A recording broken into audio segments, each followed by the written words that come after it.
If I'm working with the buyer, I'm going to pull these listings up and I'm going to say, oh yeah, I want to buy that one.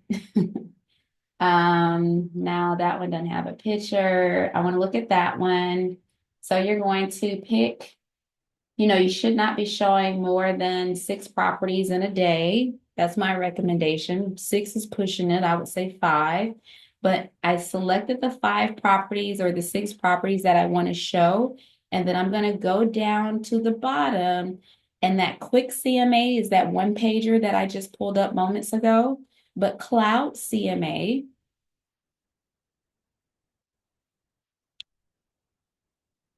will pull those listings over here. And then I'm going to click on buyer. Okay, so I did the same thing that I did before. I clicked buyer tour. You can do actual seller CMAs here, but I want to do a buyer tour. So it's going to bring over the properties that I selected, and I'm going to click fetch listings. When I fetch the listings, it's going to give me a map of the properties. So down here, you can see that they are in a different order. So I'm going to map the properties in a way that is convenient for the customer. So let's say I'm going to start down here at the Presley Place property. So we're actually going to move that one to number 1. Then we're going to go to, I think this is Brook Hollow. No, that's Banks Mill. So I'm going to move Banks Mill up. Do y'all see what I'm doing?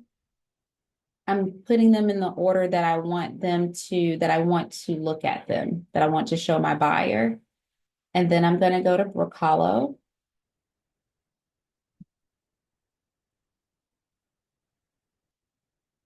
Because you kind of look incompetent when you're showing a buyer and you have them going in circles.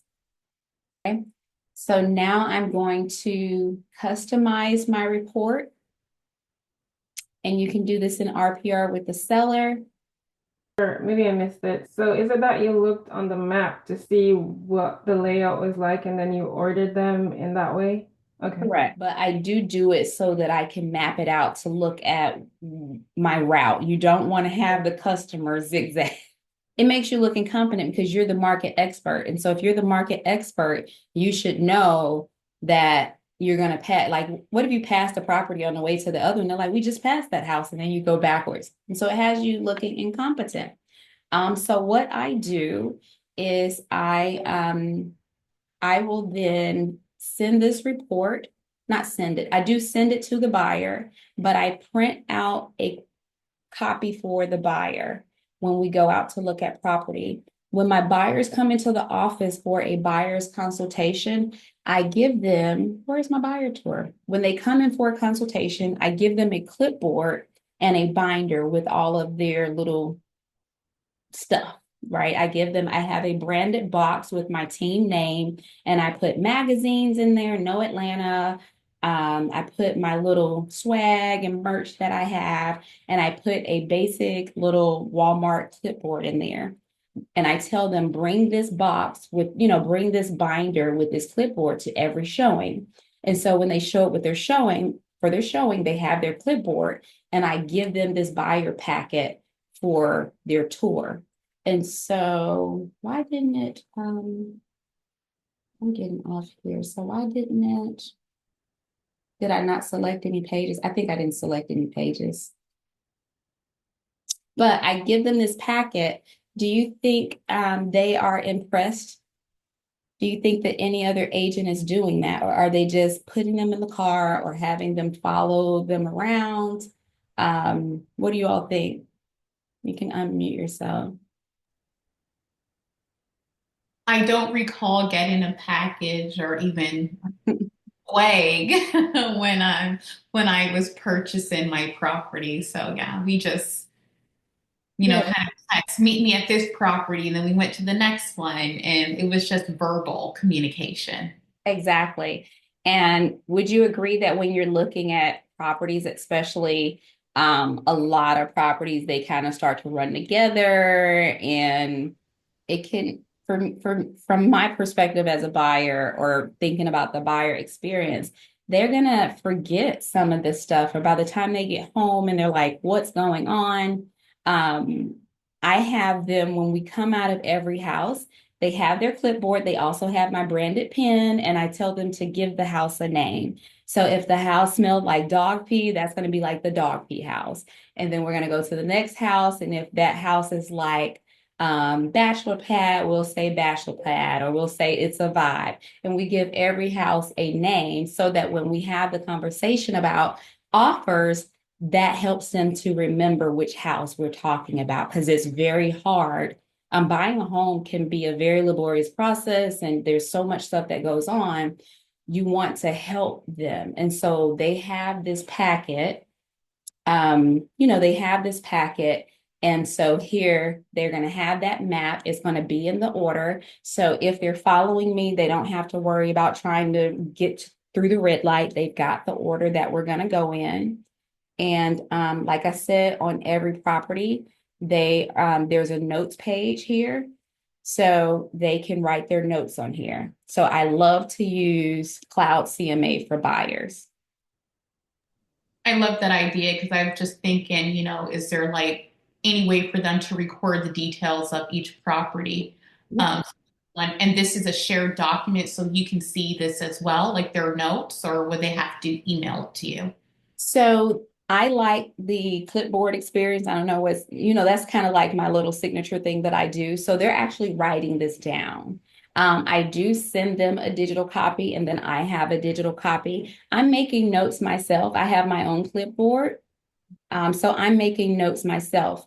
And so when you're out showing property, I'm not sure if anyone told you, but you don't want to discuss the property that you're showing while you're showing it. You want to wait until you get to the next house to discuss the previous house. People have cameras and nosy neighbors and all that stuff. So you have them write their notes. When you get to the next house, what did you think about the PP house? On a scale of 1 to 5, with 1 being run like hell, 5 being this is home, where are you on the scale? And they'll say 4. And so we just put the 4, and then they put their little 4, and they put their little name of the house, and then we go to the next one. And you see here, it's got like restaurants and all that stuff. And you can pick which pages and how many pictures and all that stuff that you want. I don't necessarily use all of these pages, but I make sure that it's in color. And so they really like this. So every single listing you see it's here, it says buyer comments, so they can write their notes. So to answer your question, I don't have access to their notes, but I'm talking to them and I'm writing my own notes. And so then when we get to the last home, 1 to 5, 1 being run like hell, 5 being this is home. Where are you? They say a 1. So we toss out anything between a 1 to 3. We make offers on everything with a 4 or 5. And then if it's a 4, I ask them what would make it a 5. If it's something that can be changed, we can possibly talk about negotiating that in our offer. If it's something that can't be changed, then we're gonna determine, if it's worth it or not. If they say, "Oh no, we wanna keep looking," okay, well you gave this property a 5. Tell me what about this property has you hesitant to make an offer? Because if you give a property a 4 or 5, that means I've done my job, right? You asked me to show you this, and now you've got these 4 and 5 properties. So why aren't you why aren't you going to make an offer? And so then that's an opportunity for you to have a conversation about motivation, and just get down to what the real issue is. But if they gave it a 4, and definitely if they gave it a 5, it gets an offer. If you have it as a 5 and you don't want to make an offer, then it's not a 5, and then we need to find out why not.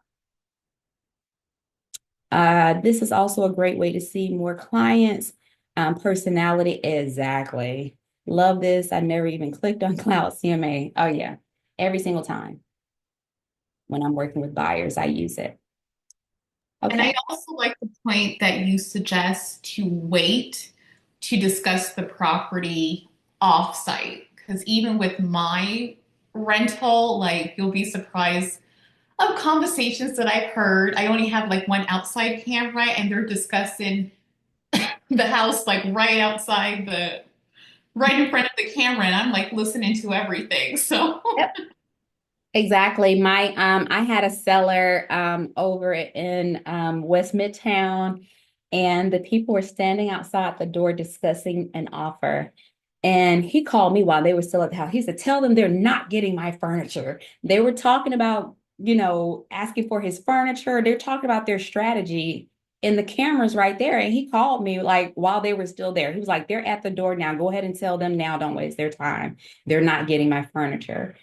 So wait until you get to the next house. Like, don't even, some people say, "Oh, go to the car." Nope. Get to the next house and then talk about the previous house. And they've got their clipboard and they've got their notes. So it's not like they're going to forget. All right. This is also a great way to see more of your client's personality. That happened to me at an open house. It was so awkward. Yep.